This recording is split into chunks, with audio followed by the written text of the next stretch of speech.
This meeting is being recorded.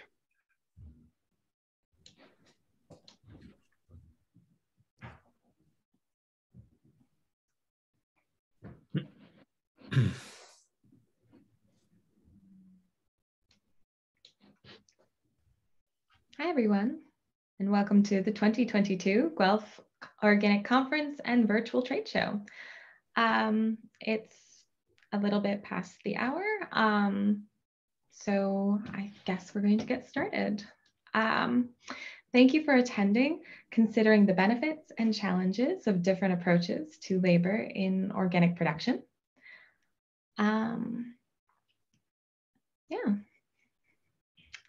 We would like to start by first acknowledging that the sacred land where the Organic Council of Ontario resides is situated upon the traditional territory of the Wendat, Haudenosaunee, the Anishinaabe, and the Mississaugas of the Credit. Please take a moment to reflect on where you are situated and the history of the land you occupy. We welcome you to share your own land acknowledgement in the chat. We encourage you to learn the history of the land you are in relationship with by visiting Whose Land and nativeland.ca. Links to these sites have been shared in the chat. We invite everyone to introduce themselves in the session chat located on the right side of your webpage. Make sure your chat audience is set to everyone, or your message will just go to the panelists, although I'm sure they'd love to hear from you. There will be time to ask questions after their presentations. There are two ways you can ask your questions. You can write your own question in the Q&A box located at the bottom of the presentation screen throughout the session, or use the raised hand button to indicate you would like to ask your question live during the Q&A portion of the session. Live French interpretation is available for this session, provided by Peter Fieldstein and Adrian Adams. Click the interpretation icon and select French to access this. We are so fortunate to have these presenters with us today, as well as the community of attendees that have joined us for this session. We ask that you please communicate respectfully with all session participants. OCO is the voice of organics in Ontario, a membership-based nonprofit association that represents Ontario's organic sector. OCO is the only trade association working and advocating on behalf of the entire organic industry from field to plate. OCO has a vision of a thriving local organic food system. Our membership includes all certified organic operators, but supporting members are a significant source of our revenues, and they also receive benefits. If you'd like to work with us for creating a strong local organic food system, you can become a member today. For updates on organic agricultural news, resources, funding opportunities, green jobs, and more, sign up for our e-news on our website, linked in the chat. OCO's AGM is March 31st, and we are currently recruiting board members. Please see the chat for links to the nominations form. This year's conference theme was inspired by OCO's Organic Climate Solutions campaign. Through this campaign, funded by the Government of Canada's Climate Action and Awareness Fund, we want to raise awareness of the environmental and economic benefits of the organic and regenerative farming practices. You can use the link in the chat to explore the Organic Climate Solutions webpage. We would like to thank Thomas Nemo for his 40+ years of commitment to the organic sector and his long-standing work on the Guelph Organic Conference, which has been an important meeting place for the sector over its many years of growth. But Tomas is still behind the scenes pulling strings. While OCO is hosting this year, the Guelph Organic Conference will continue on in future years. The Guelph Organic Conference would not be possible without the support of our sponsors. Thank you for all of your contributions. You'll be able to connect with all of our sponsors in the exhibit hall on the conference website. Thank you to our Grow Level sponsors, York Valley Farms and EcoCert, and our Flourish Level sponsors, Fennings Organic Farms, ProCert Organic Systems, and Canadian Organic Growers. We acknowledge our appreciation for the financial support provided by the Prairie Organic Development Fund and Agriculture and Agri-Food Canada for this session as part of our 10-part series of producer training sessions. I would now like to introduce this session's moderator, David David Cohlmeyer. David is a strong supporter of exceptionally flavorful, consistently available, and nutrition-dense food, which he believes are most effectively provided by local organic growers. He has been a marketing and business consultant for organic producers for 7 years, prior to which he spent 23 successful years as a mid-scale vegetable and greenhouse producer and marketer, 7 years as a columnist for the Globe and Mail covering alternative agriculture, and 7 years as a chef. His decades of research, experience, teaching, and leading have been recognized by a Governor General's Award for Stewardship and Sustainability. David is also an OCO board member. I'll now pass the session over to David. Well, thank you very much. I wasn't ready for such a long introduction. Anyway, I have asked a couple of my clients to talk about their experiences with labor. There's Jessica Foote, who runs Lunar Rhythms Farms, and she does it kind of a smaller scale, actually using horses for a lot of the cultivation. And so she has a one probably pretty common way of handling labor, and she'll talk about her experiences with that. And there's Ian Adamson of Greenbelt Greenhouse, who when I started with him 10 years ago, it was he was just like just about most organic farmers. If you normalize his income, he was making about $10,000 a year, which frankly is just not nearly enough money to have a sustainable business. So I convinced him to start looking for efficiencies, and wow, he sure has found efficiencies, and he'll talk about that. And the efficiencies involve labor-saving equipment, and he'll talk about those sort of things.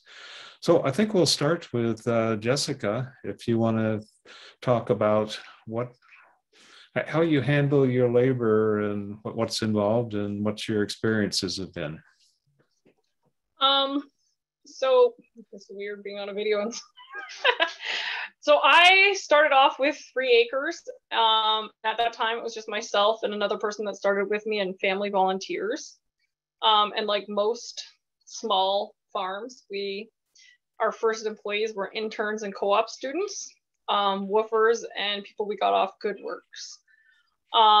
Many of them had a great deal of enthusiasm. They didn't come with any experience. And I think we did a great job of getting a lot of people started in small ag. But it was a challenge, especially as the business grew. We're now at between 25 and 30 acres of certified organic veg. I couldn't do it with interns or woofers or even local help because it's really hard to find reliable help. So I have changed over the years. I think 2017 saw us start into,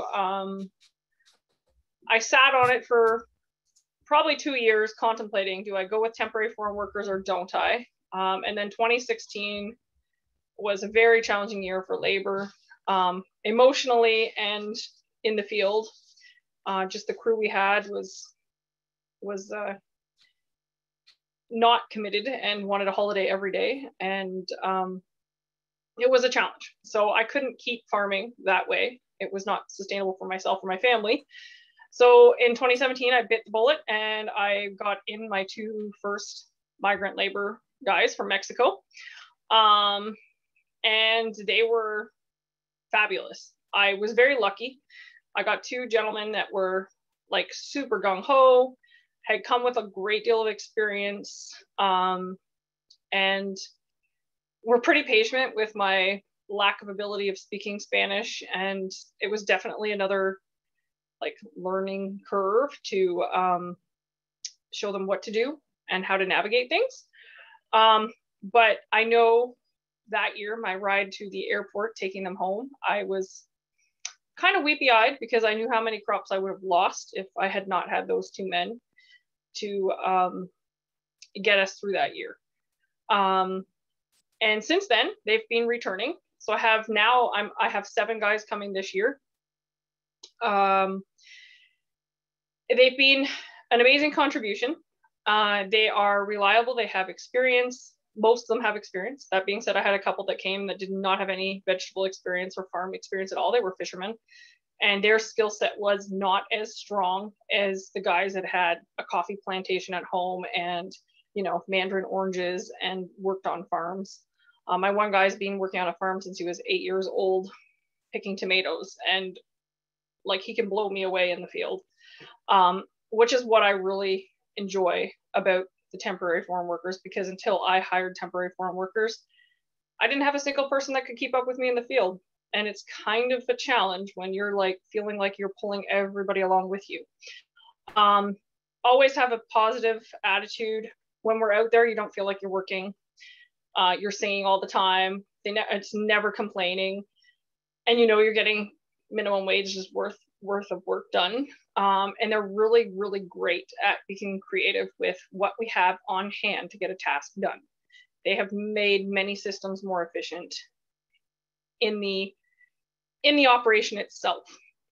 I go to them for ideas, and it's a very equal playing field on sharing of ideas, experiences, suggestions. They've got eyes on the field all the time. It's like having other people just like myself out in the field. And they're less emotionally needy, because before I always used to feel like I was a parent taking care of a bunch of kids. And now you're on equal grounds. The downside, because there are downsides, they have other needs. The transport, help with transportation, shopping. And in a way you are, at least I feel, very committed to making sure they're always safe and advocating if something goes wrong. I've had one, they're very good at hiding if something's wrong. I've had 2 of them now. One had a dental problem, and another injured his knee, and they were trying to cover it up from me because they didn't want to show weakness, because that's the way they're afraid of being fired. And it took about 2 weeks before I finally am like, you're not supposed to be up at 2:30 in the morning on Messenger. So what's going on here? And I pinned the one guy down, and I'm like, you have insurance for a reason. And I got him taken care of. And now they'll come to me more openly and say, hey, I've got this. And I'm like, yeah, you have insurance, use it. And the other part is like, I mean, there's still the insecurity of getting your labor force in. They don't live in this country, so there's a great deal of, you know, organizing that way, LMIAs and paperworks. And I still have that moral dilemma of the fact that I'm importing labor, because it's not necessarily the most environmentally sound decision to be making. People are flying in to, you know, grow our vegetables. Why aren't we growing our own, and why don't we have a labor force here? But overall, I've loved it. I think it's the best decision I've ever made. And I feel like with the team by our sides, we're able to conquer whatever the farm throws at us. The hours are whatever they are. Some weeks, especially, well, before COVID, when I would do like 7 or 10 extra markets in the fall, we racked up some pretty crazy hours. And then at, you know, Thanksgiving, I'm like, you guys aren't working for 2 days because you need a rest, and you can see us all getting tired. But there's never a complaint. We always get everything done, and it's great. We do a lot of extracurricular together as well. Birthday celebrations, bi-weekly potlucks. They don't have family here, so we kind of make it like families here. So yeah, that's kind of where I'm at with labor for what I'm using right now. If you wanted me to cover anything on advertising, hiring, or how I compensate, or training and management, I can do those too in the future, or you want them summed up now? I've lost everybody. Hello?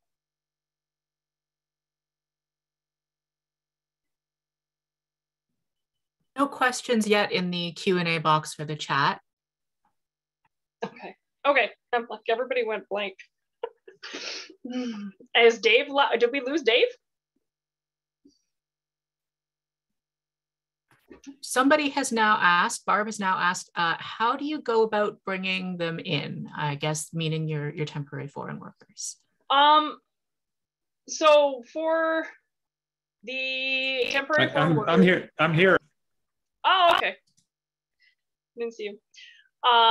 We go through a process where I file an LMIA using a third party. So I use Farms, and I have another gentleman I'm using this year because I did a 2-year LMIA. So I had more help in the winter going into the next 2 years. My dad's health's failing, so I'm going to need more year-round help.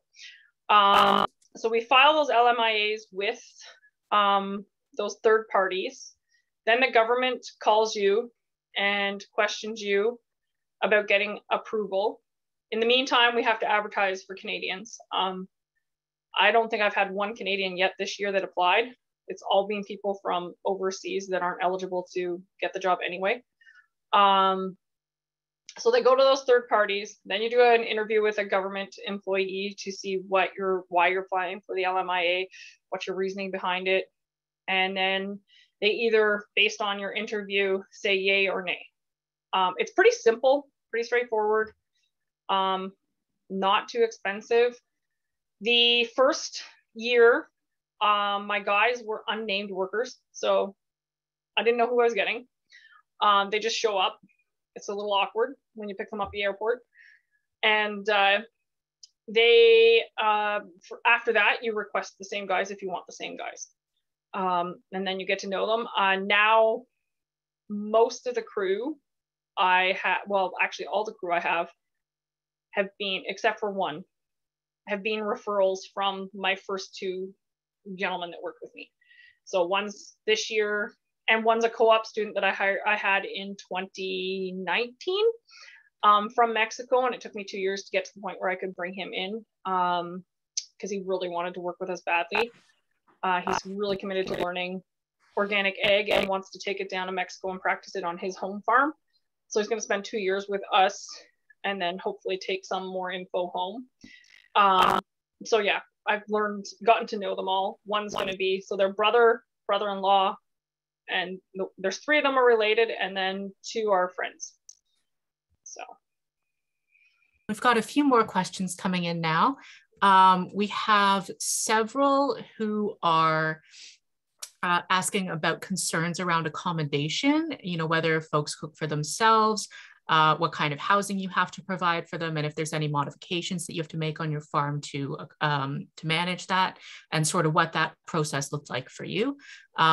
And there is someone who would like to hear a little bit more about compensation and how to hire and choose the right person.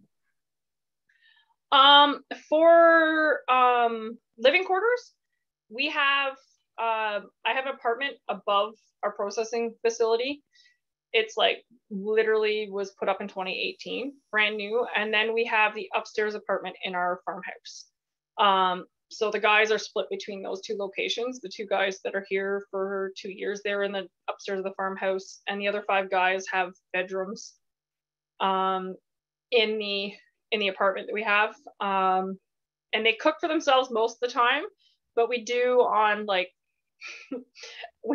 really, really long days, bring in pizza, or I try to do potluck or cook meals for them for a Sunday. My dad, all this year, he did like a roasted chicken on Sunday nights, or Monday nights, I mean, so that they always had a meal that was already done at the end of the day. And my aunts do that quite a bit too.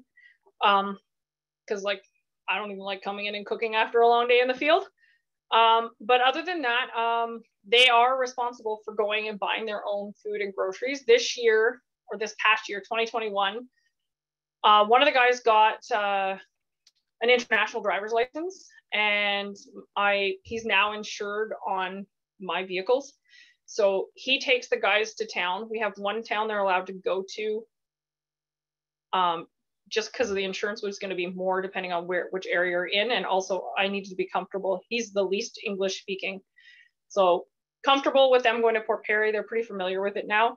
And then if we go to Peterborough, which is a really complicated drive sometimes and lots of one-way streets, then I'll go with them and do my own laundry and go grocery shopping with them.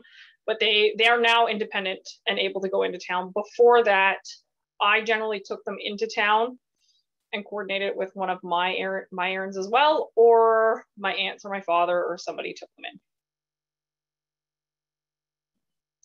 There's another question there. Yeah, somebody was interested about compensation and how to interview and choose the right person for your farm. Oh, that's it. And that's a fun one. For interviewing, I do a phone interview first because I don't want to waste my time inviting somebody that I haven't talked to over the phone. I've only made exceptions to this procedure twice, and I didn't have this procedure in place for the first 2 years, and I got burned a lot. So I do a phone interview, and then it's mandatory that you come for an on-farm interview and a tour, because that's like the first trip up. If they aren't interested in doing that from wherever they're coming, they're not truly committed. I get a resume and references. I have learned though that doesn't mean as much as people put into it. If the references aren't from agricultural or manual labor, yeah, it's a very different environment. If I have somebody that I'm a little uncertain about, I do a test period. I'll be like, okay, well, if you're truly interested, we can work for a week together, get an intro to the crew, see how you fit. And then when they're not there, I go for a feedback from my group, my team. And then I have had pretty good success with that, because generally in a week, they know whether or not they want to be here. The two exceptions to that procedure, I mean, the guy's still working with me 7 years later. And the other girl from Quebec was amazing that I made an exception to that with, because she was in Nova Scotia at the time that she did our interview over the phone. And the other guy was in Argentina when we did a phone interview. And I do get a lot of feedback from I have a really strong core group. I have one guy that's been with us this will be its 10th season. I have another guy that started when he was 10. He's now 17, 7 years, 7 years with another person, 4. And I have another lady that's back from Quebec that this will be her 3rd season with us. She's had some gaps in between. So it's really important that it fits with everybody. Because we have a fairly well-oiled machine. And in terms of, we don't really always need to even speak to each other to be able to communicate. You know, you're doing a job and then that's the step they're at and you bring it over. So introducing somebody to that can be very intimidating. And also it's a challenge sometimes to fit it into a knit group. But I'm really happy with the people we have, and generally that procedure works.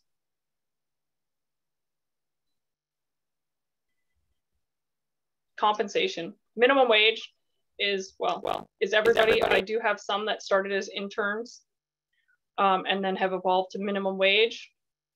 Performance bonuses. I do that sometimes at the end of the year, depending on where we're at financially.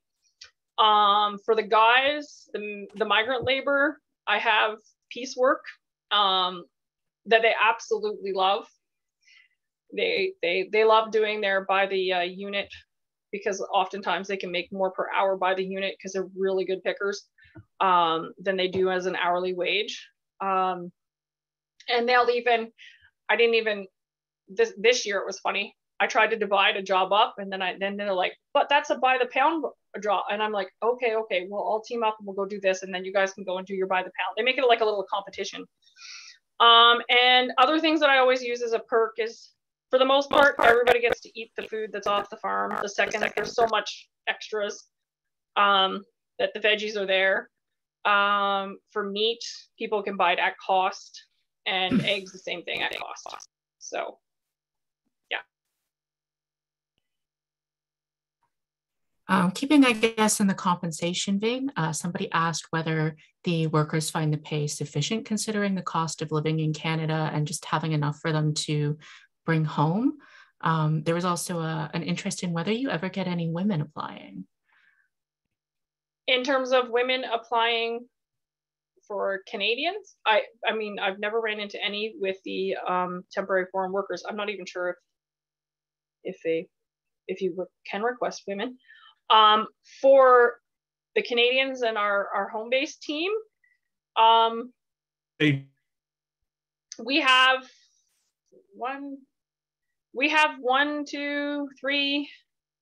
three women on the crew. So we're a 50-50 split in the Canadian crew.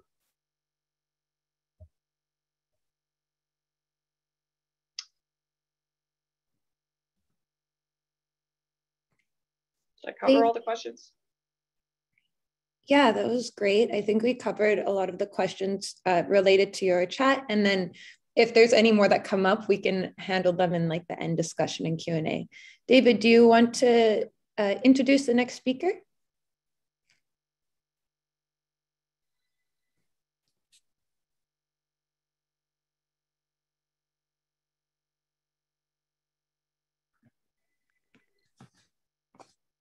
I think we may have lost David, which is not a problem because we still have. Oh, sorry.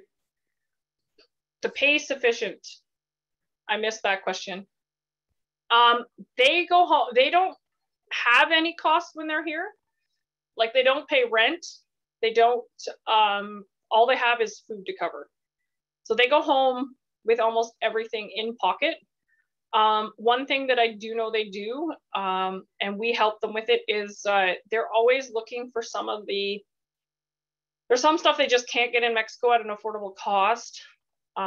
Electronics, I know some of them have bought laptops up here, and my significant other is pretty good at finding those kind of things at hawk shops and stuff. So in that way, we've helped them reduce costs and acquire what they want from Canada. But as far as wages go, they have to spend very little. And if we do any outings as a group, like I took them to Niagara Falls this year, I took them to the cottage, the farm covers that and their equipment. So. Thank you, Jessica. No problem. Now, Ian Adamson, we have Ian Adamson here, owner of Greenbelt Greenhouse, who will be talking a little bit more about automation in growing. And so I'll pass it on to you, Ian. I'll just load up your presentation as well here. Can everyone hear me? Yep. Yes, we got. Okay, the mute unmute button's pretty small on this computer. Unfortunately, I have Alice beside me. I'm helping her. And she's also my head grower, and who's also put this presentation together. So it's been an insane period around here. I'll give a quick background on what's going on with the company. Obviously, we were in microgreen business for many, many years, and we had 3 CFIA recalls in October of 2018. Is that right? Yeah, October 2018, due to a listeria issue. We actually had a second farm in British Columbia that was shipping into the US, and that farm had some issues with the US Department of Agriculture in regards to listeria. It was tracked back to British Columbia. Unfortunately, the issue was never found there, but the CFIA, we got on CFIA's radar. They came back to Ontario and started delving into our product in a major way at all the retailers, and finally started taking samples from our facility. And unfortunately, we could never find a root cause of the issue. But interestingly enough, the CFIA, along with the Ontario government and our independent labs, were at complete contradiction. And the CFIA was the only one that could find a positive listeria. Ontario government couldn't, and neither could our independent lab. So unfortunately, at the time, my partners in the business had decided that due to the interest in cannabis, that we should sell the facility into the cannabis market. And so we proceeded to do that. So through 2019, I think the purchase happened in March of 2019. Am I correct? Yeah. So March of 2019, we were acquired by a publicly traded cannabis company. And then we spent the next year, Alice and I, twiddling our thumbs, planning a major renovation of the facility to convert it into cannabis. And unfortunately, the cannabis sector has a tailspin tail spun. And they ultimately asked me to resell the company. And so last October, so October 2020, we partnered with a very large produce wholesaler out of Toronto who had been looking at getting into salad green markets for quite some time. And I actually sold the gentleman a piece of one of our pieces of equipment from our salad processing days. And he asked me to keep him in the loop on what was going on with the cannabis situation. And he eventually, we partnered with him. And so I'm still a shareholder in the organization along with my new partner. And we've spent a significant amount of money on converting the facility back into organic greens. We're not really going down the path of microgreens at this point, but it's mostly baby leaf and teen leaf type products, and lettuces and arugulas and kales and those sorts of products. We're very fortunate we have an exceptional facility. My partners in the past and I spent a bunch of money on this facility, doing stuff like acrylic roofing and updating all its systems. It was a pretty tired facility when we purchased it in 2016. But it was certainly leaps and bounds above our previous facility in Stouffville, in that it has a container bench system that is fully movable throughout the facility, reducing our labor input exponentially. Yeah, the tables make a world of difference in this facility. So labor, that's where we're going. Let's do the next slide. Okay, next slide. This is Alice's choice of a characterization of labor. Our goal, and I completely feel for Jessica and her moral dilemma about bringing in foreign agricultural workers to produce food that Canadians eat, when Canadians should be doing that. But unfortunately, that's not the case, and it's very, very difficult to get local labor. We actually found it easier in our Stouffville location because of our proximity to major transportation routes. In our new facility in the Hamilton area, we're in rural Hamilton, actually Flamborough, and there is no public transportation in this area. So I'm trying to employ people in the minimum wage bracket that have cars and insurance and all that sort of stuff. It's a huge challenge. So here in Hamilton, we actually started relying on temp agencies, but that was just a nightmare. Constantly having to retrain people. Where were some of the other issues there, Alice? You want to skip ahead to slide 4? Yes, actually, we could do that. Okay. Yeah.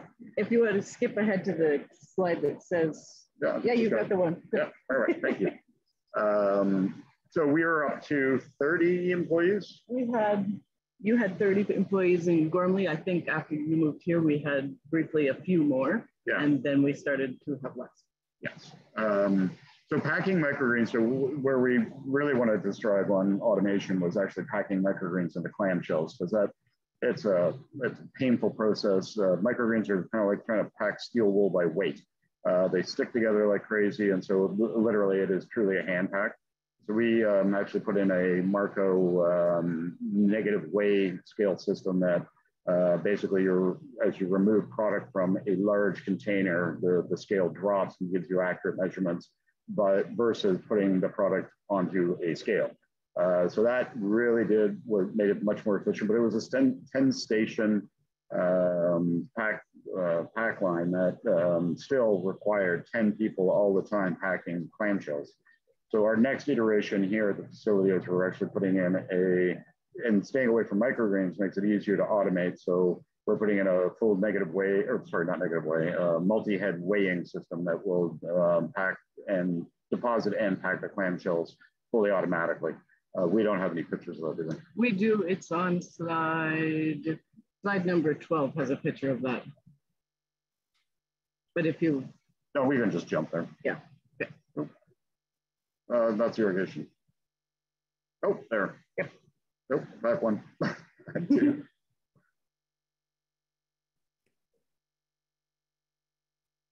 So this is...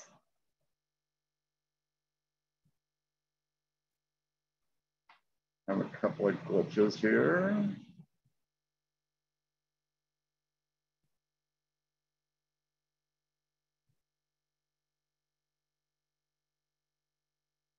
Oh, right there. Whoa. Okay, there we go. That's the new. Are you there, David?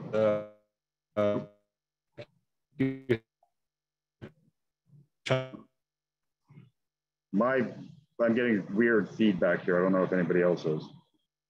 Yeah, David, do you maybe want to try turning off your camera, and then you might get a stronger just audio connection?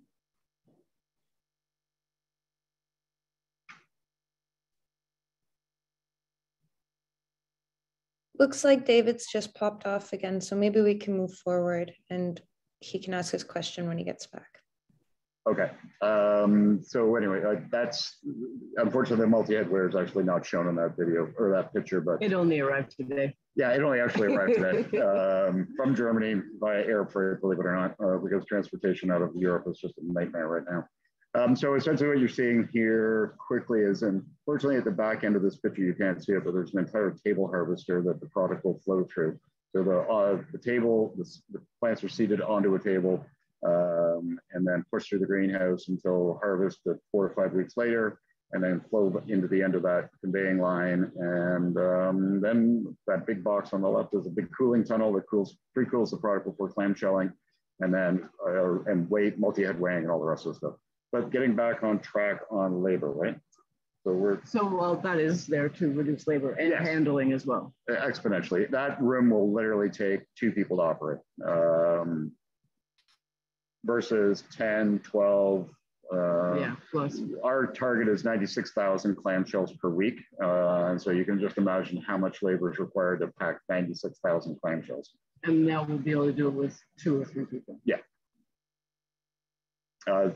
Anyway, we'll get into a little depth. And yeah. Do you want to do soil line next? It happens to be the next slide.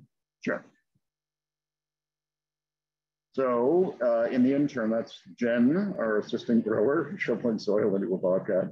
Unfortunately, what you can't see behind her is a massive soil processing line that's actually in the middle of an update right now. Which is on the next slide. Which is on the next slide. Yeah, so we bring in skyscraper bales of soil. They go into that machine on the left. That's auto dosing systems in the funnels that you see for dosing organic fertilizers. There's wet heads up above that for seaweed and fish emulsions and all that good stuff that makes for really good organic soil. And then it's deposited into any one of our, I think we'll end up having 3 bunkers for filling trays, filling the entire table with soil. So what we've done here is developed the Dutch container system that we have is really designed for pot culture, not cannabis, but pots. And in the initial picture that I was standing in the lettuce crop, those lettuces were all grown in pots. The challenge with growing lettuce in pots is that now you have the pot to deal with after you harvest the lettuce. So by filling the entire table profile and seeding the entire table profile, you get rid of, it's fairly easy to automate, and as well as reduces labor exponentially. When we were growing pot culture type plants, you always had to have people standing on robots watching these pots, making sure they didn't fall out of the robots. Where do we want to back up to? We do have pictures of the containers on slide 8. And that makes a big difference in our labor use, because previously Ian was growing microgreens in plastic trays on the floor, and all of those trays were handled numerous times by numerous people.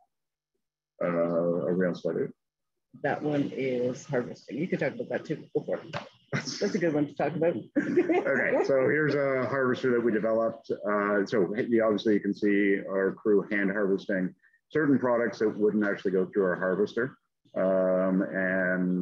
Essentially we bought a bandsaw harvester out of California, brought it up here, put a conveyor belt under it to start with. Bandsaw harvester is great for really hardy type products like lettuces, and that's really what it was designed for, but it wouldn't cut the finer microgreens, so we developed that machine on the right that is still sold today apparently in the marketplace, and it really sped up the process.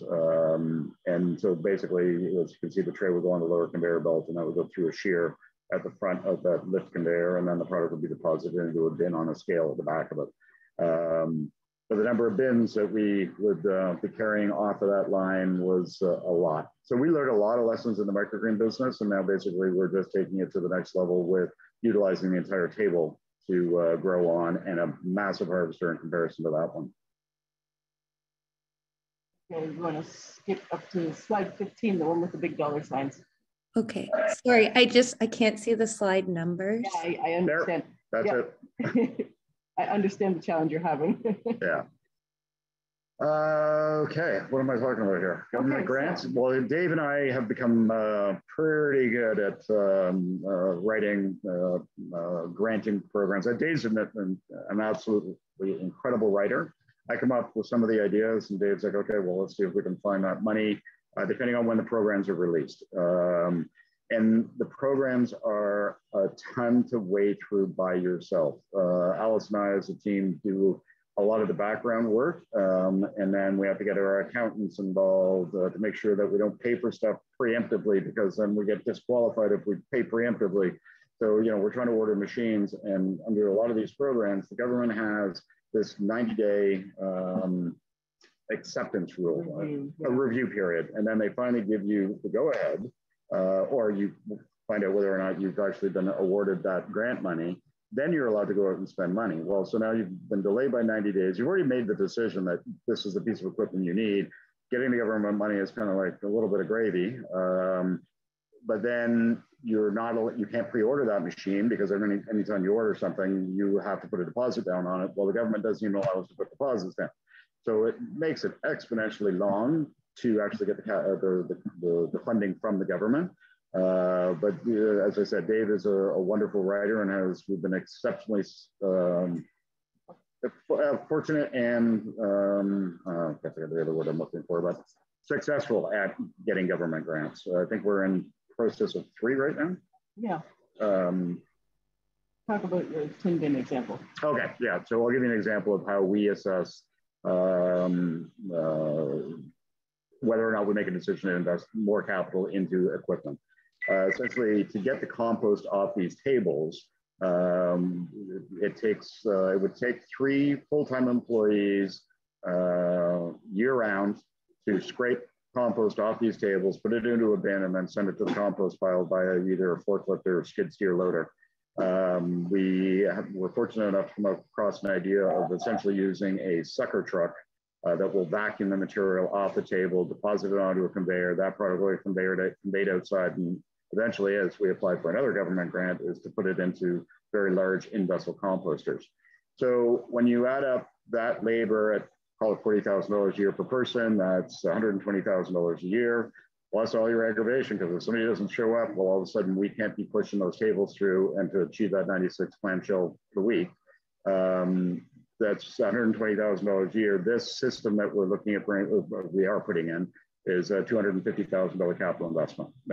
So that's pretty simple math to tell us that we need that piece of equipment. You summed that up nicely. Short and sweet. How would you replace people with robots? What about, Ian, can you hear me? Yes, I can. Oh, I'm on the phone, and my internet is just doesn't seem to be stable here for some reason. Oh, you're in the country, David. This is Canada. Well, I haven't had this trouble for years. Oh, really? Oh, okay. Anyway, how do you manage the debt? I know you feel you're not nervous about debt, but do you like bank loans or mortgages or leasing? Mostly lease, but to $0 or dollar buyouts at the ends of those lease terms. So it's a 5-year fixed lease. We've actually been very fortunate to have some really good leasing companies. And we have basically a broker that brokers these lease deals out to the markets. I guess I can plug CDO. Canadian Dominion Leasing, great company to work with. Look them up, and but yeah, basically they look at what our financial position is. We have a really good controller. We have really good accountants. So our books are always absolutely up to date, and that gives the lenders a great sense that okay, if they do this like they said they're going to do it, then we have no problem paying those lease costs. In other words, you don't have to have a car to make a lease. Like for leasing cars, you can lease this specialty equipment. Yeah, absolutely. You know, sometimes it gets a little more challenging because some of the leasing companies don't understand some of the products that we're working with. And they look at it, okay, what if we default on a lease payment, what are they going to do with that piece of equipment? So for example, LED lighting, we just put in 700 LED fixtures. Unfortunately, we are also able to capture the Save on Energy program of $200 a fixture. So that was a nice check to get back from OPA or OPG, I guess.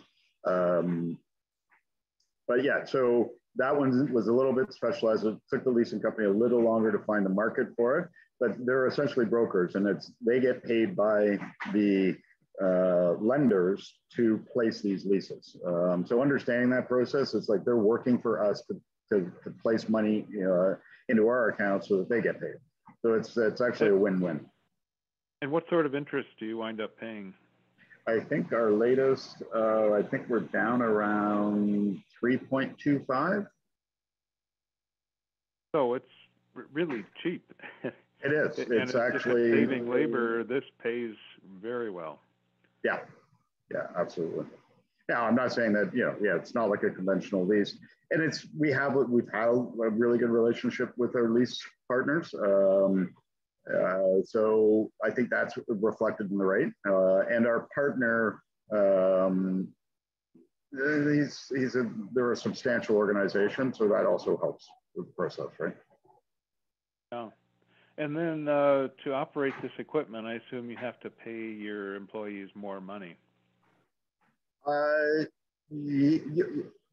Do we have to pay them more money? No, it's just less of them, more skilled. But you're paying more than minimum wage. Oh, absolutely. So that's not a living wage in Canada. And again, the Foreign Agricultural Workers Program doesn't fit our organization very well.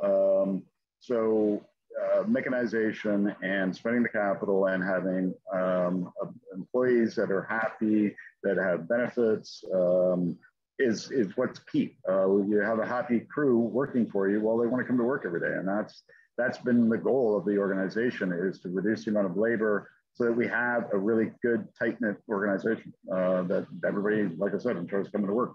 So.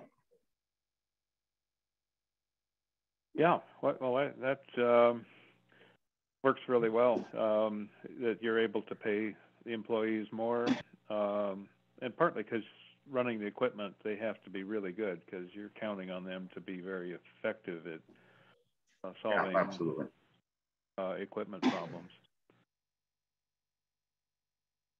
So we always just wonder what piece of equipment is going to break down on us that's going to stop our production. So. Yeah, well, that's an issue. If something goes wrong, it goes really wrong. Yeah, potentially. Did you have any more you wanted to say, Ian? You're good to go for questions, and you're okay on time. Okay, perfect. Yeah, no, I'm good. I think we covered off all the bases kind of in a mishmash way, but we're out there. Okay, sorry, I haven't heard much of what you said, so I hope it went well. It did. I guess I'll just add a few points if you can put up my screen. I had some notes. It's up there, David. Yeah, we're just on the labor management tips page here. So, okay. Can I just interject very quickly? We had one very specific question for Ian, which was, how long does it take for the harvesting line to pay for itself? Well, if you did quick math, let's say 40 people. 40 people at 40,000. I'll call it 30,000. So that would be low cost labor. 2 years? 2 years. We'd be looking at about a $1.2 million annual cost of labor. That line is a little over 2 million. Yeah, so the numbers sound really big, but they get paid off very fast too.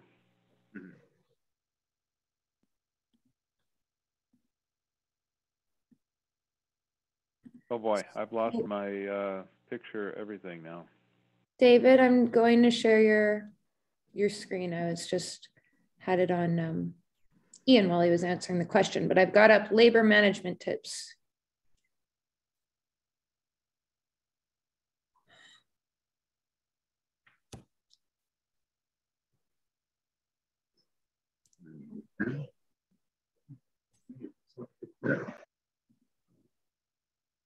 Hey, Lynn, were there maybe any other questions we could address while David maybe connects again? Sure. I guess we have one here that I suppose could be asked as a little bit more general question. We have someone here who is very small scale and so can't bring in resident workers, but I suppose this could apply to automation as well. So for someone who is maybe too small scale for an investment in automation or bringing in foreign workers to really make sense, are there maybe any tips that you folks would have in terms of how you might manage getting some help in that kind of a situation?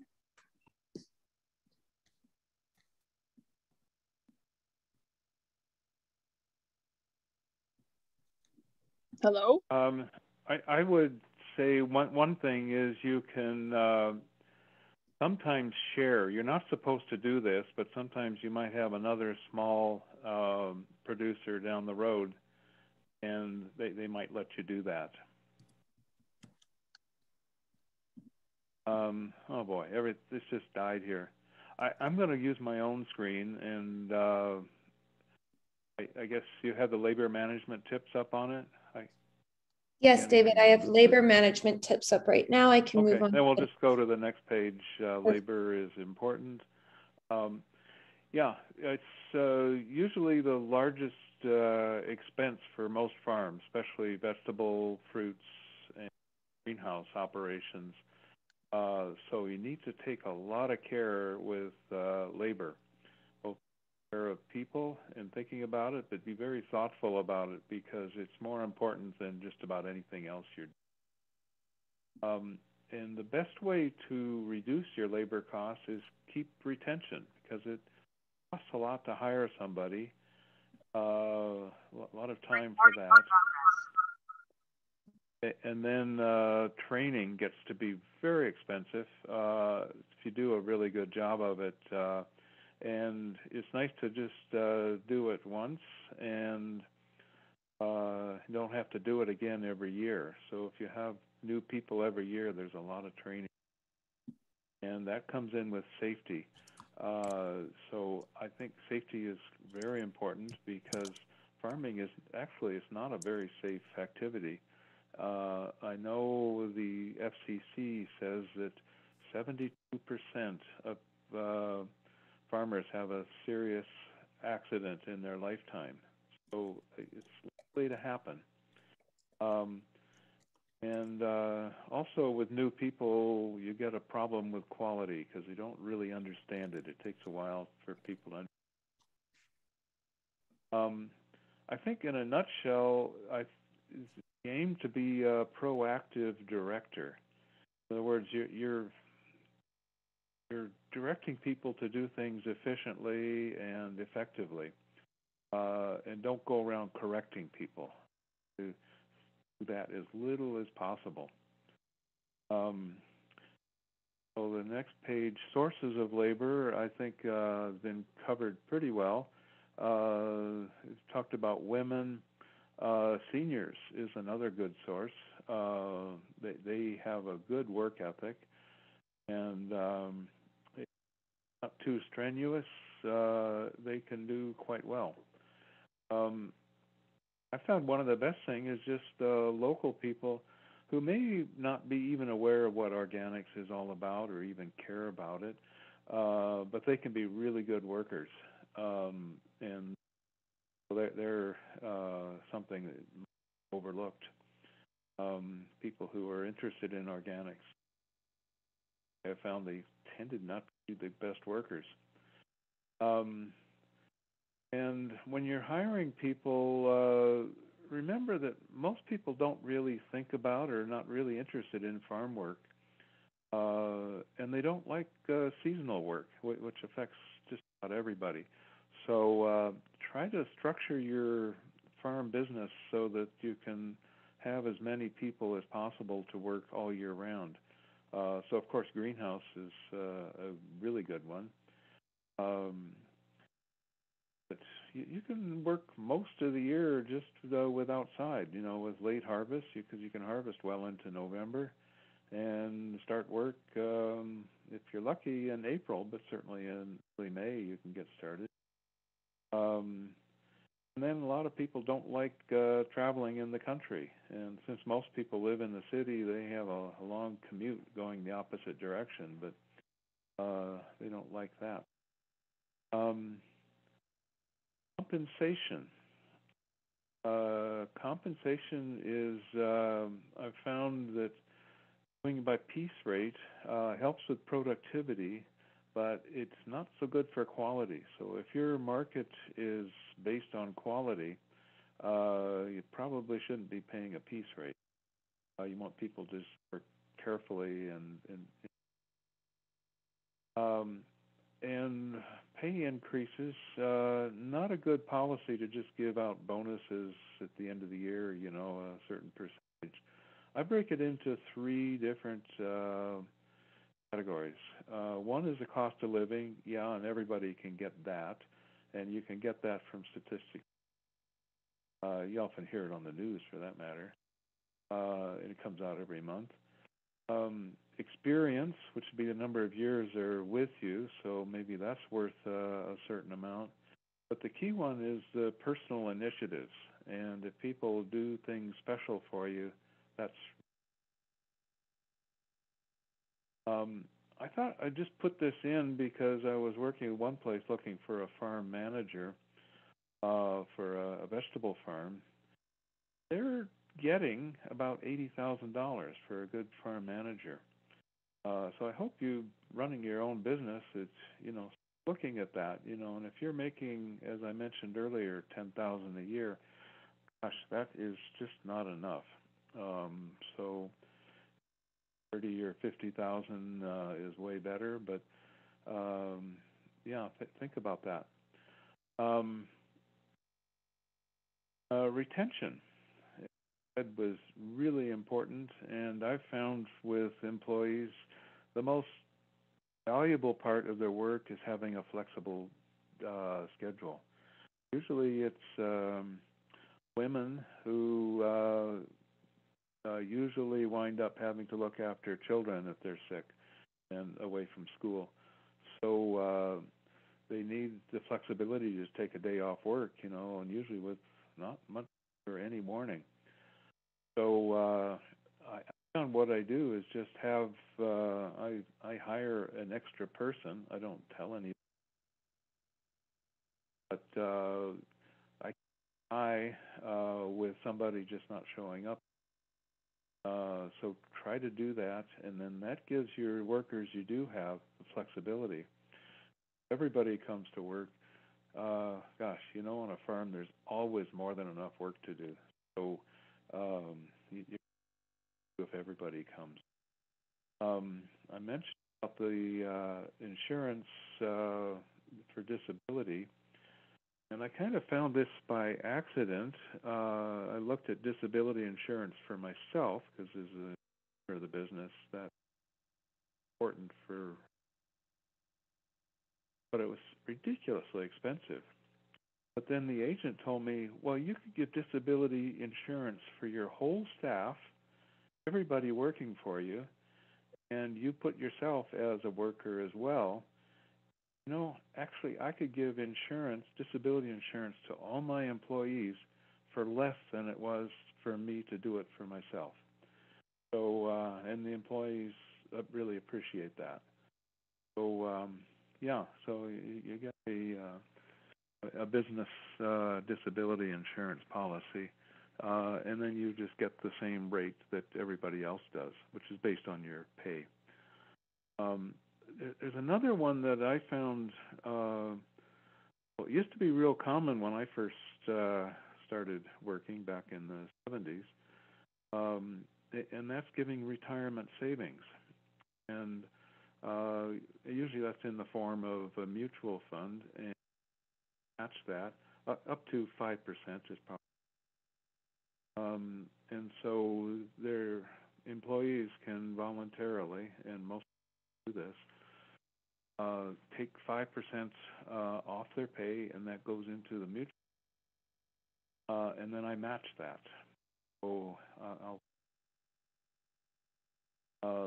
and then they really like that more than I thought they would.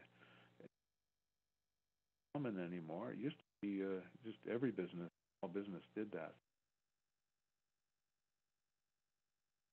Try that, and employees will really like it. And it's a 5% raise, but value is more than 5%. David, your sound's just cutting in and out. Do you want to just maybe try adjusting the phone a little bit, maybe? Oh, okay, maybe. Oh, is this better now? That's better, thank you. Okay. Now, another thing is doing performance appraisals, which is where the raises come from. And I found that I give a form to the employees, and they fill it out themselves, and we review it together.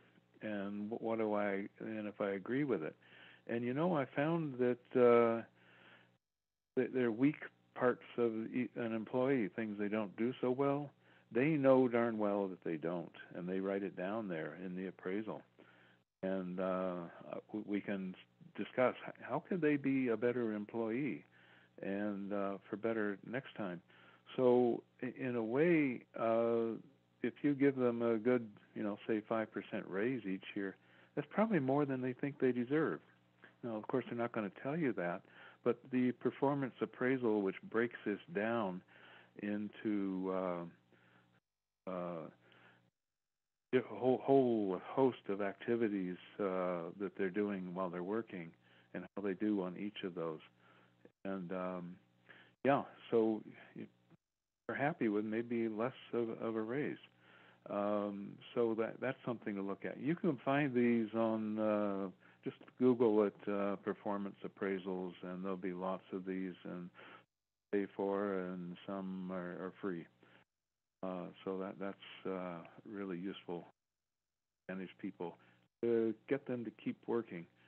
And I found that when I started doing all these actions to reduce or improve retention, it really paid. And so generally, on average, I was getting employees to stay about 8 years. Especially working for above minimum wage, of course, but management strategies. So a really easy thing to do is to ask somebody to do it. Just say please. One word, and boy, it's really valuable. And if somebody does something really special without even you asking, like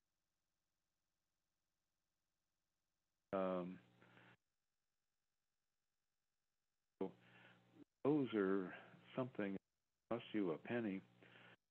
And one other thing I do is I try to make a point that going around to each employee and talk with them at least 3 or 4 minutes every day. So you go and, more than just say hi or how are you. I'm going to have some sort of conversation. It'll be mostly about work. Also, try to, do things not about work, or they do baseball or Sorry, David, can you just readjust your phone again? It's fading again. Oh, sorry. I see it. I can feel it. Subordinate suggestions. I try to take their suggestions and incorporate them as much as possible. Just keep doing that. And that's really helpful because I feel like it's really important. So it may not be the way you would do something, but when you start thinking about it, it's often a better way. Another thing that I found really useful is I've done a spreadsheet, which is you're planning for the whole year. And so I figure out how many hours of work are going to be required for each week of the year. And particularly during the summer when things have to happen very. And I see what the labor, how many hours of labor are going to be needed each week of the year. And I used to find that the second week of June I needed more hours than I had. Well, it's not worth hiring somebody for a week or two. That's just out of the question. So I would have to change my planning, postpone something or advance something, put the tomatoes out earlier, and then put a row cover, and have to put a row cover over them because there's, a frost the first week of June. So doing other steps like that, and it really helps that way. So I know which weeks I have too much. And on the other side of it, you'll see weeks, in first week of September, boy, I don't need much fun. Well, number one, I'd probably take my holidays then, is one way to get around it, and suggest that other people maybe take holidays those times when you don't have labor requirement. Or try to figure out another crop or product or job to do the first week of September. And just one other thing is start thinking about succession. Sell the business or who's going to take it over. Because if you don't have a family that wants to do it, which seems pretty... David, sorry, you're going in and out. Maybe you need to do the labor part of it. That's why I bring it up here. So those are my extra comments. That just adding things that I didn't get to hear them, what Jessica and Ian were saying, but I hope I've filled in a few other things so we can try some answers. Yeah. So I guess we'll just take some other questions. If you want to start, are there other questions to take?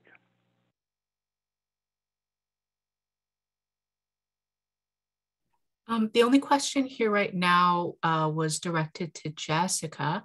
So I don't know if we want to do that now or a little bit closer to the end. Why don't you do that now, and okay. We'll just start taking questions, and unless Ian or Jessica have thought of something else to add to this conversation. Okay. Well, the question was asking if Jessica could talk about which government agency does the interview, I'm assuming for the temporary foreign workers, and what kind of questions they ask.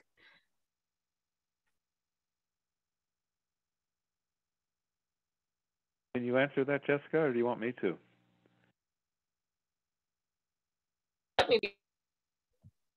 Hello? Sorry. Somebody had turned my mute off and I didn't realize it, so I was speaking to nobody. Start over again. Yeah. Service Canada is whom calls. And they've gotten less and less interrogating or intimidating. And I think probably because you're getting more comfortable doing what you're doing. But they simply ask why you're hiring, like in my case, I've increased staff. So you have to legitimize that. They ask if you're adding other activities to your business.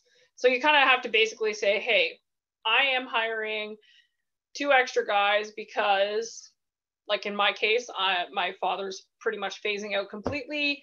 We're adding more greens production, and I need to stabilize my year-round help. And I have Canadians that don't want, like my Canadians that I have, there's a couple that do stay on part-time, but there's another couple that they don't want to work all winter. They're burned by the time the season's done. So they recognize that they need the 2 months off.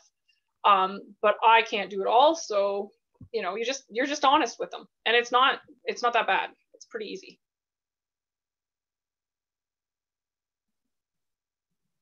Okay. And Barb here is asking, how does one find and work with interns, and how are they paid? I had interns for many years. People think I was an intern myself.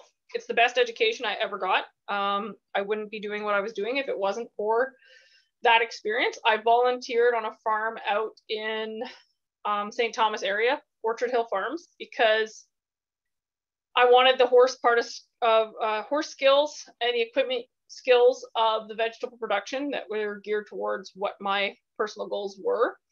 How I found woofers, or I mean interns, was generally I had interns from GoodWorks, and I got a lot of interns from the college or the university. They were paid a stipend that we agreed upon, and I supplied all the food, and they had room and board.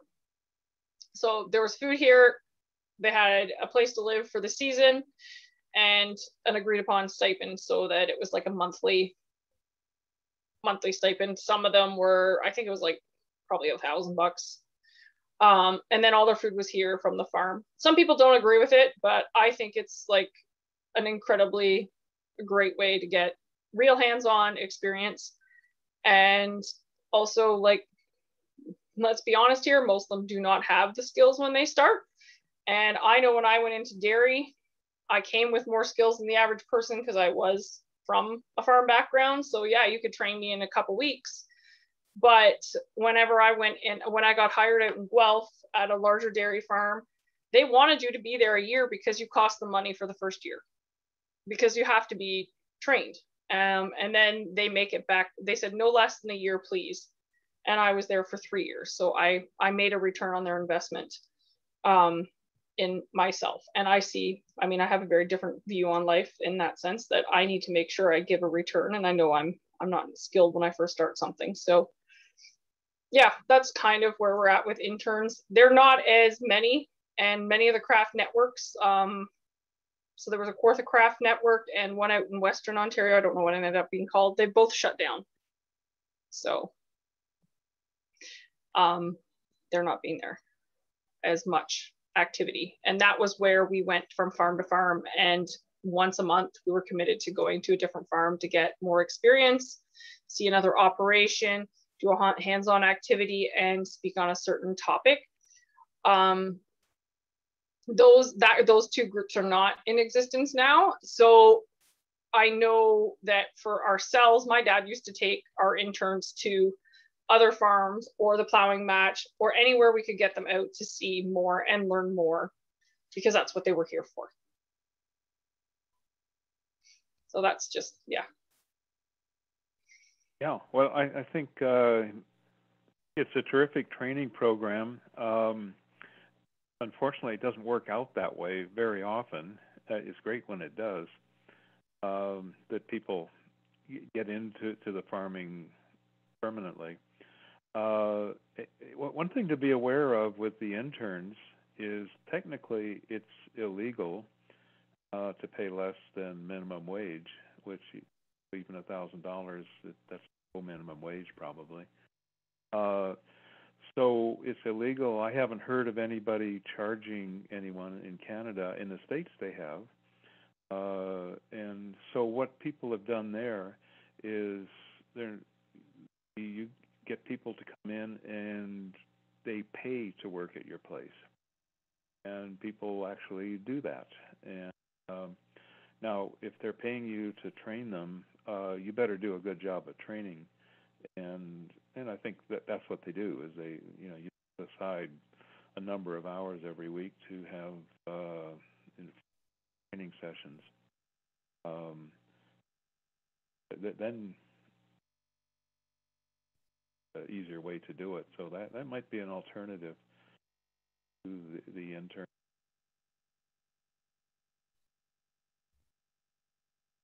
Hey, David, you're just cutting out if you want to adjust the phone. Okay, all right. Were there any other questions?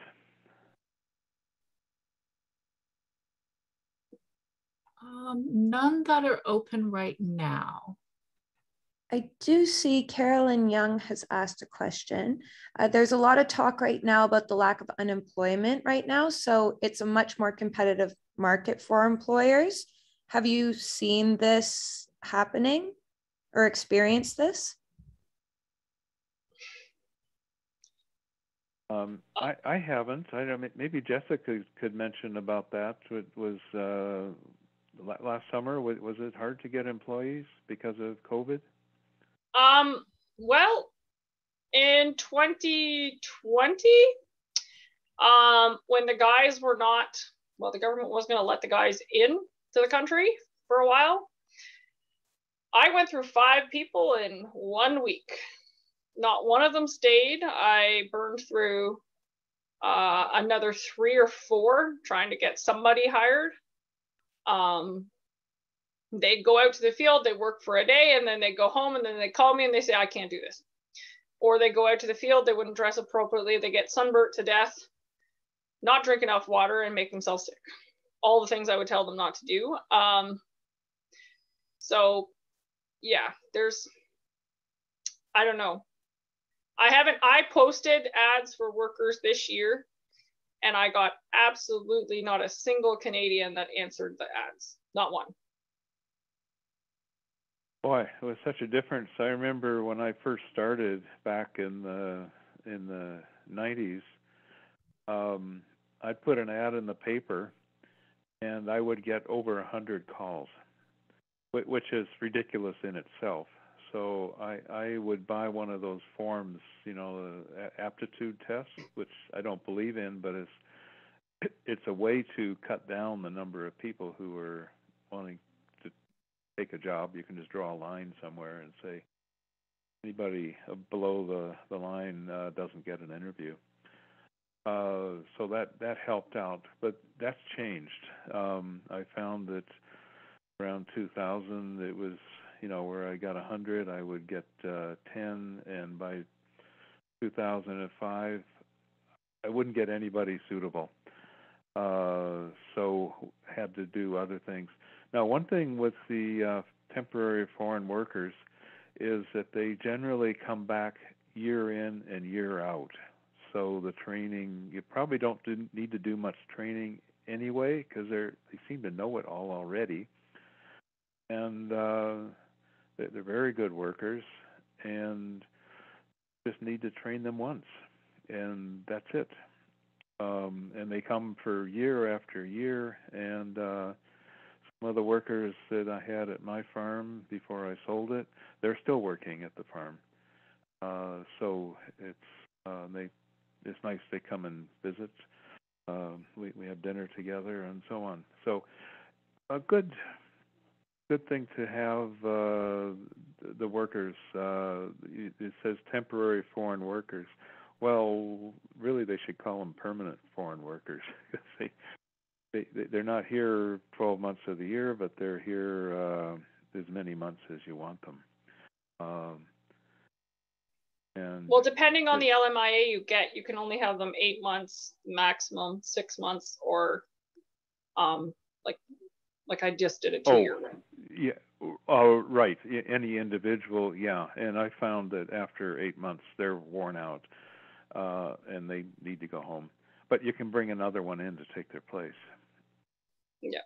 And so I would have spring workers and fall workers and that sort of thing. I like the question by Carlo and Bobinak. What sort of initiatives do you think we can implement in order to promote a younger and more local workforce? Well, oh my God, where'd it go? I haven't figured that out, or I'd have a whole crew of Canadians exclusively. I can't find the rest of it. Well, I think Ian has an answer to it, is paying them more. And, you know, getting up, like he's up, I'm not sure what the nominal pay is, but the final pay that I look at from business consulting, it's up over $20, 22, I think. Is that right, Ian?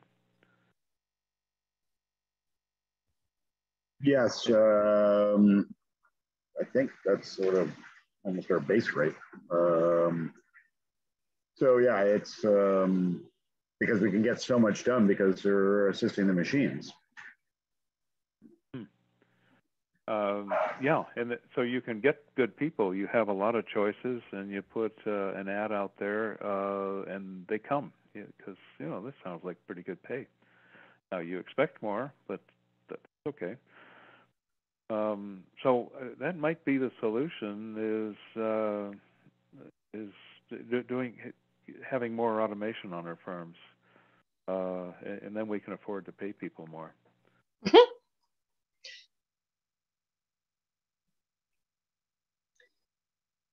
You don't agree with that? It's not that I don't agree. I have yet to pay myself a wage, so. Oh. My guys take more home in disposable income than I make in a year, so. Well, okay, that's something to deal with too, and that's where prices are. We're not selling our work for enough money, so maybe that's part of the answer is charging more, which gets into marketing and which my consulting work. That's mostly what I'm doing is working with marketing strategies for that to set up branding and look at branding as that's not just for Nike and Coca-Cola. That's for individual farmers to brand your products, and it's not that hard to do. Then you can put your prices up.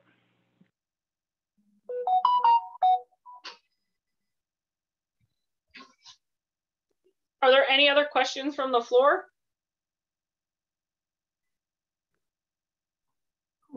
Jessica, somebody has just asked, how does one apply to work on farms such as yours? Well, generally you got to be applying by November. My crew is already pretty much solidified by now. But it turns over every year at least 1 or 2 people, simply because there's always a floating position. But you can always contact me via email, do a phone interview, and then, if we need more people, then we hire extras, or that would be for next year.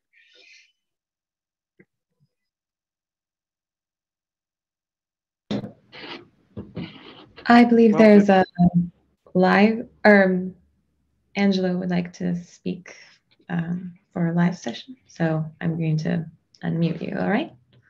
Okay. All right, yeah.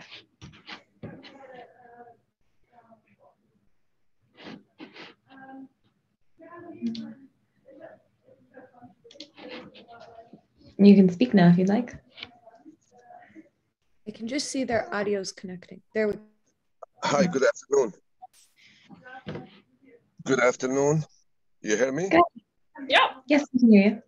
Yeah, I'm very impressed by your great thoughts and to see the challenges we have for the organic. Actually, after I seen all these wonderful input, I seen so many challenges in all the chain of organic on a farmer level, on the co-op level, on unifying levels across the country. And I agree with the last caller about the importance to solve all that problems is the marketing.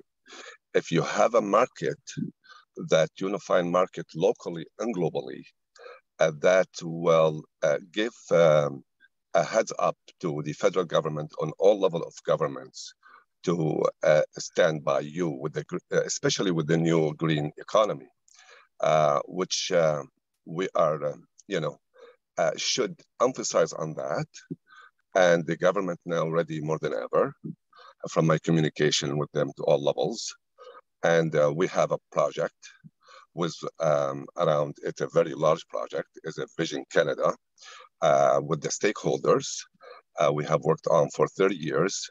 And now it's ready to be launched. It's $17.1 billion. This project's been there for all Canada Organic Partnership, from the farm to the plate to the export market, and have a few billion of that to the farmers, to subsidize workers, to trainings, to build the infrastructures for a healthy lifestyle and a green economy, and to have a sample of a product of the foods, the most popular foods, and unify on that, and market it globally and locally, and to see what we can sustain for our market. Because, I mean, as soon as you have a market, you'll be able to go to the bank with it. You'll be able to put funding. But above all is the infrastructures that federal government should subsidize all that chain sectors in a way and a precedent. So thank you so much, Angelo. We just have a couple minutes here, so I just want to see if any of the panelists have any final words, and then we have some closing remarks. But thank you so much for sharing. Maybe feedback on that. I appreciate it for half a minute if possible, because that's serious to solve the problems. We want to find solutions, and that's what the solution. My background of Young Entrepreneur of the Year, and I've been with the organic family for 30 years in transitions. And now we have from 3CA, this kind of proposals we like to see if there's meetings we could capitalize on. We're just about to end those. So Ian or David or Jessica, do any of you have any response to Angelo's comment? I would like to know more about it. If maybe if you could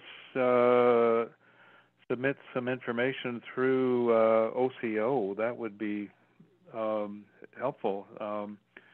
If you could summarize it into a page or something, and then we could distribute it, and people can start thinking about how we can follow through with what you're saying, because it's exactly right. God bless you. I work on the trade shows, create world longest pizza with the Guinness World Record, being economic development chair for East Coast, being served the product in the school system and organic, certified to the schools, to the markets, even Airmark wants it. So I am only the weakness link, and we need you all, but I need to take care of you first.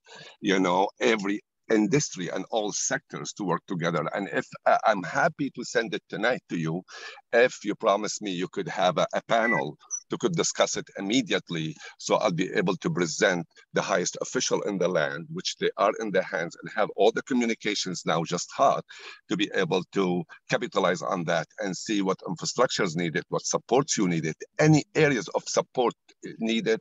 I'm happy to submit it and to make it happen together with you. Thank you so much, Angelo. If you can just submit that to OCO, and we'll get back to you with what we can. And we're just going to end the session now. Hi, Sam. Or David, did you have any last comments you wanted to make? And if not, I can pass it off to Sam, who will close out the session. I guess close out the session. It's been, I don't know what's gone wrong with my computer. It's just not, the Zoom is not stable. I keep signing in and it doesn't last very long. Yeah, well, that's the issue with the virtual events. It's nice because we have people from all across Canada join, but then there's always these issues. And so, yeah, we really appreciate everyone's patience with the technical difficulties. And for joining us virtually this year. It's been a really great turnout. So Sam, if you want to just share closing remarks, that would be great. And sure thing. So thank you all for attending the session. Big thanks to our speakers, interpreters, and sponsors. I'm going to put a link in the chat, which will direct you to our session feedback. So please fill out the session feedback form. Filling out the survey really helps us and improves your experience at the Guelph Organic Conference. You can join our next session, Less is More, Reducing On-Farm Food Waste in Organic Vegetable Production and Exploring Alternative Packaging, tomorrow from 12 to 2. Yes. So thank you again, and have a nice day. Thanks, guys, for all your work. And Thank you for everybody.